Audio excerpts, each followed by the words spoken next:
Ready, Clark. Owns Ball State for us. I think they've got a really good football team. I don't know Coach Mike New well, but we get to meet him obviously, and got a lot of respect for their conference. We played Kent State out of this conference last year, and the MAC has done an incredible job of creating a good football environment and some really good football teams. So we got to put last game to bed this morning, which we don't usually get to do on Monday, but with no school, we were able to jump ahead. So this afternoon, we'll jump straight into Ball State and get these guys going and get prepared for them. Questions? Raise your hand. Yeah, Coach, when you went back and had a chance to watch the tape, how'd you feel like the offensive line played, particularly the first half? Seemed like they got things picked up in the second. Probably not less on them and more on us.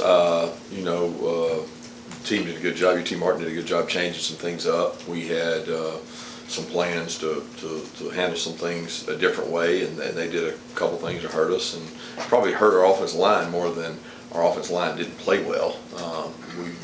We probably got to do a better job of helping them out, in-game adjustments and things like that. But I did think they played better in the second half. They pass protected well throughout the game, really the first half and the second half. We didn't run the ball particularly well in the first half, and that probably led to some of the issues we had.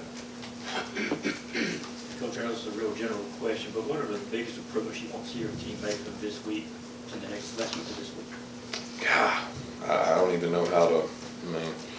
A lot. There's so many things we can get better at, and every coach in the country is saying that you get better from game 1 to game 2 is the biggest jump you make. So if that's the case, then there's a lot of areas to improve in. Certainly, turnovers on defense, pursuit angles, we got cut back on several times. Offensively, ability to be explosive in the run game, convert on third downs. There's a lot of things. Special teams, I didn't think we didn't dominate the game in any way on special teams like we're capable of. So I can't pinpoint one area. Kirby, you guys faced Ball State running back last year when he was at Kent State, Marcos Cooper. Just what do you remember about how he played in that game and his skill set? Really physical, downhill, power runner, good back. Our guys were talking about him just this morning of how powerful he was and how ironic it is you're playing against him again at a different school in the same conference. So we got a lot of respect for him. Everybody talks about offense finding a rhythm. What about defense? How does a defense find rhythm? What does that mean in terms of you if they're not, I guess, where do they want to be or where you want to be from the jump? I think rhythm's a weird thing on defense. I don't know that, rhythm to me is 3 and out, 3 and out, 3 and out, 3 and out. That's not realistic, right? Like, that's not going to happen in today's day and age. People have ability to get first downs, be explosive. There's so many different ways to run offense. You can go really fast, you can play on the perimeter, you can trick people, you can go right at people. There's just lots of options, and offenses are so much more elaborate now than they've ever been. So defining rhythm for a defense it's not necessarily easy. Rhythm to me is habit related. Like, when we would be in our best rhythm is when we would be creating the most havoc. Tackles for a loss, PBUs, interceptions, sacks, and we didn't hit our havoc goal the other day, and we played decent on defense, but you can't hit your havoc goal if they get the ball out in 2.1 seconds. It's hard to do that. You got to bat balls, you got to force turnovers, and we didn't do those. So where EJ was, he wasn't pressed out. Is he injured or? Yeah, he's dealing with an injury. He's got my mind just went blank. I can't remember what EJ's dealing with exactly, but he's had some shoulder pain, some back pain from a high school injury, and he's been fighting that. So we're hopeful to get him back. Kirby, regarding your walk-ons, do you have a coach or staffer that oversees them, and is there anything different for them being in the program versus a scholarship guy in terms of, like, do they have to sit in the back of the room for team meetings or anything like that? No.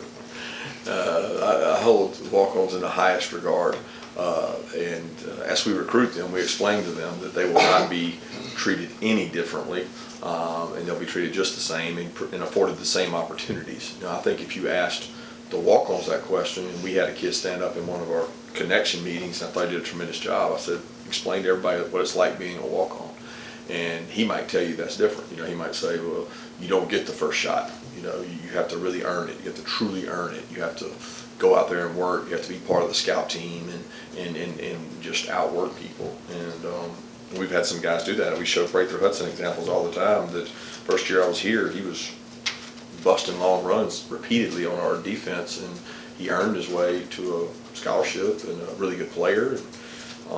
And we have a lot of opportunities for that. So when it comes to team meeting, you sit by your class, not by your hierarchy in the locker room. It's not like there's a room over here for, I mean, I hold walk-ons in high regard. It's very personal to me that they get treated just like everyone else. You know, I can't say that every one of them would say that, but I certainly try to do that. Coach, you mentioned Saturday night when we got a chance to talk to you, wanted to double up right there before the half in the 2-minute drill. I guess after the big play to Dom, what went into the decision to run the ball with no timeouts right there? Bad deal, man.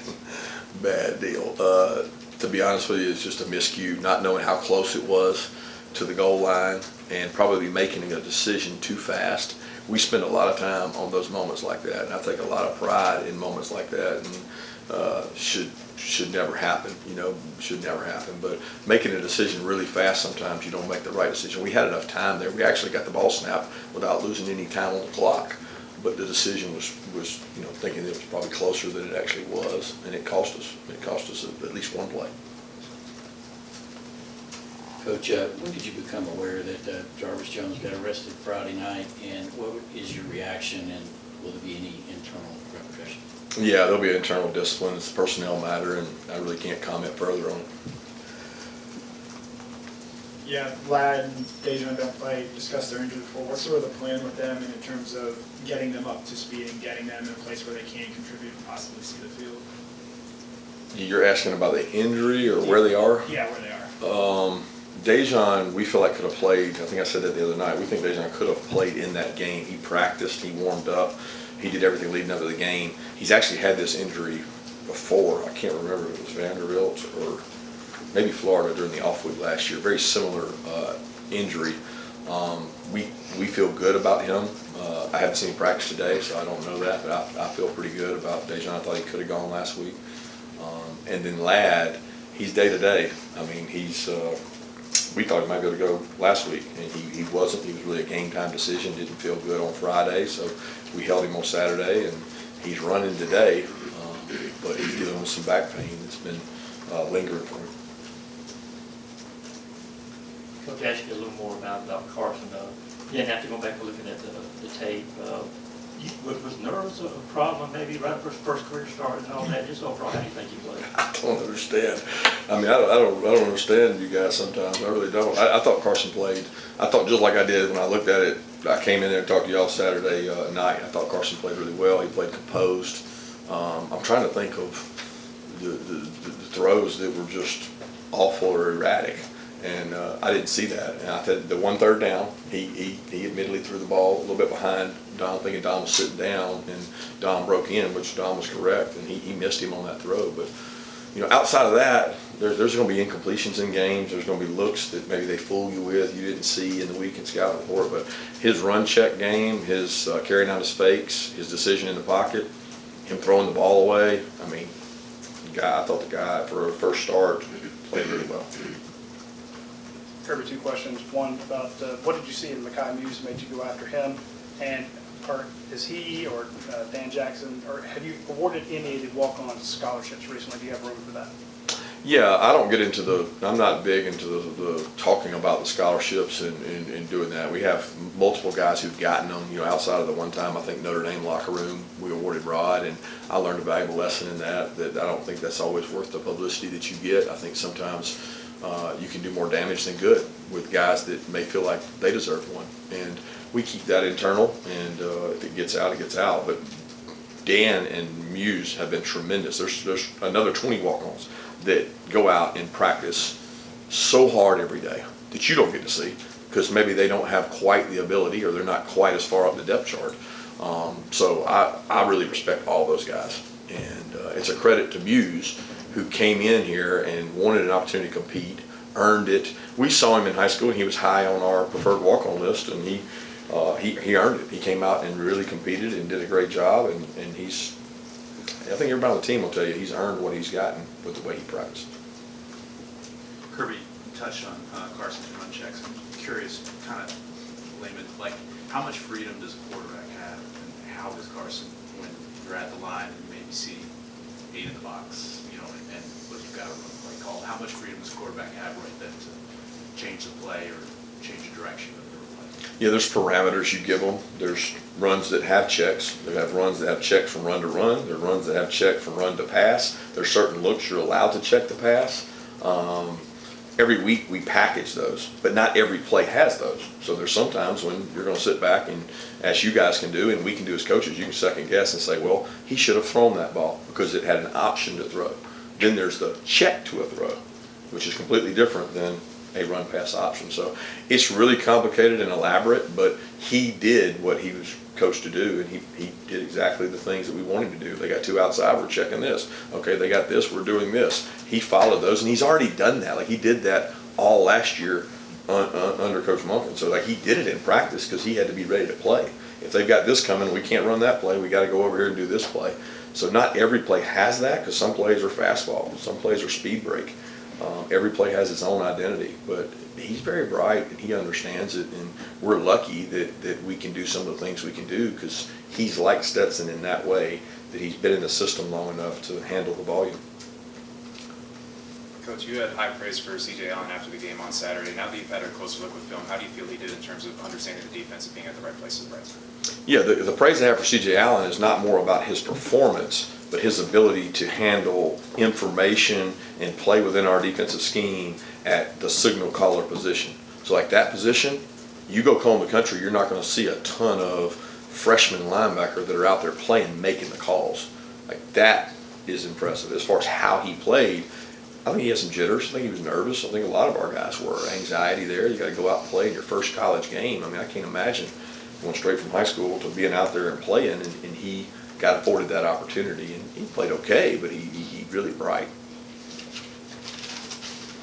Kirby, I know you're not big into the fanfare, but obviously Brian Kelly last night made a reference to Georgia. I guess I wondered if you'd heard about it, what your reaction is when he said we thought we were the 2-time national champion Georgia Bulldogs, in reference to the maybe thinking they could roll their helmet out in the second half. What does it say when your program is, you know, getting those kind of remarks from your peers, where peers like Coach Kelly's putting you guys on a bit of a pedestal there? Says you're 1 week away from humility. And all it says is, how are we going to practice today? With time to look back at the film, what did you make of Ernest's first start, how he handled it? Yeah, it's interesting. I was just talking to Ernest going out there. It's like, in my mind, I see Ernest like this.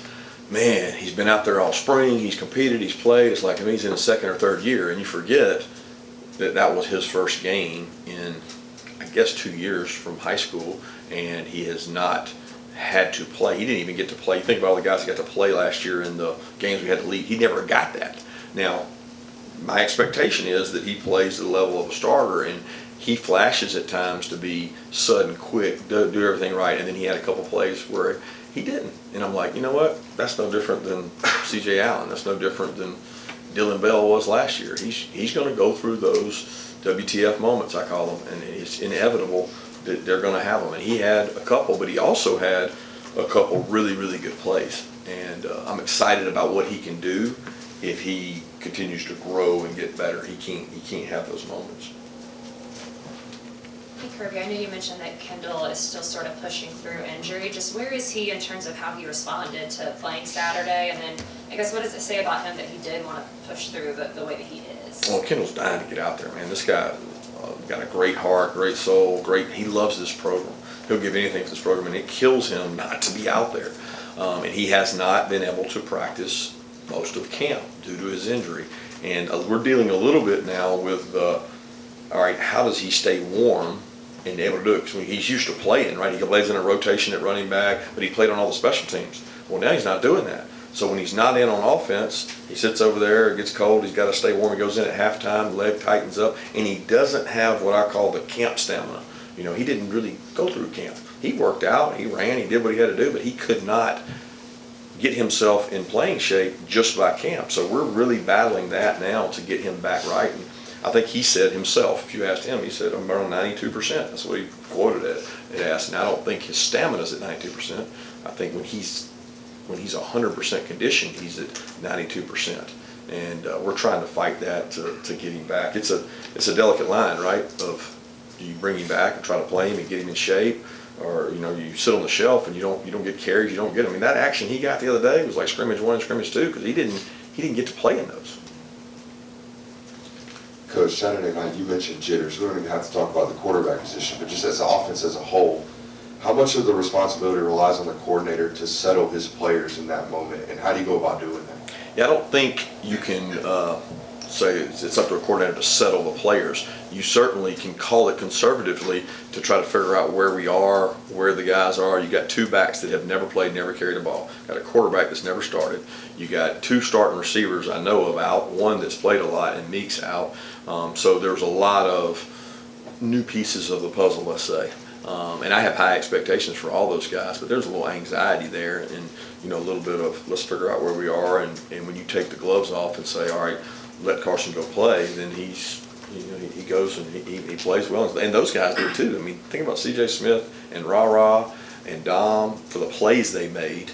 And it's different for Ra and Dom. I can't explain it because they've made plays in our league, but they haven't made them here. Kirby, will Marcus Rosemy be available this weekend to play? And what do you miss when the guy with his amount of experience is out there?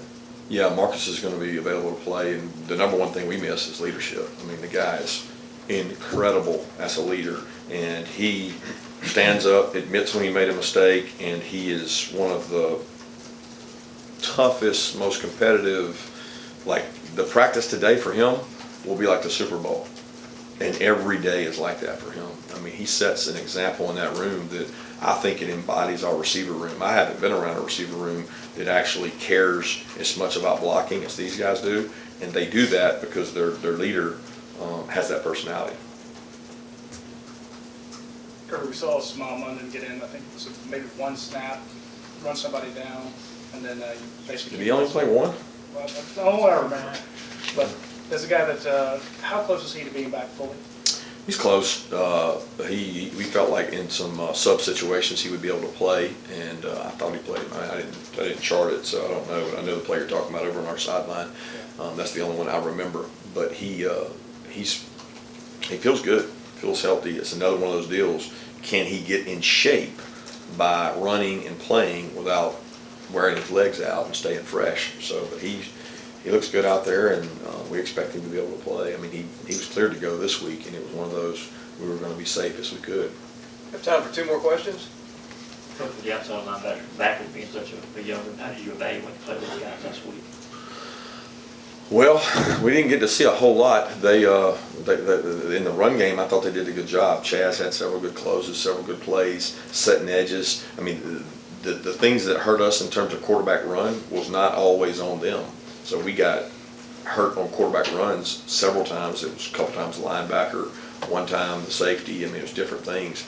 I don't think we didn't really get a chance to drop back pass and say, can you get home in 3.5 seconds? 50% of sacks happen after 4 seconds. I don't know if they had a pass that lasted over 4 seconds.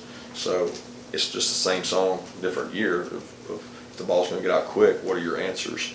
And how can we grow those guys? We need growth in that room because there's like this big level race. It's like all these guys that are kind of the same spot, and no one has done that. And we need somebody to step up in there. Coach, I'm assuming you watched the Kentucky-Ball State game. It seemed like Ball State played them pretty tough, especially in the first half. The score didn't really tell the whole story. What's the initial thoughts that you have on them and the problems that they present? Very impressed, both sides of the ball. You're right, it's 7-3. They're up on Kentucky in the second. And I watched the game. I'm like, man, these guys are a really good team. Now, we had watched them in the offseason because we wouldn't have but 1 game on them. And young quarterbacks playing really well. They do a good job of mixing it up in terms of bringing the athletic quarterback in. They've had some tough injuries, but they have a really good football team. Thank you.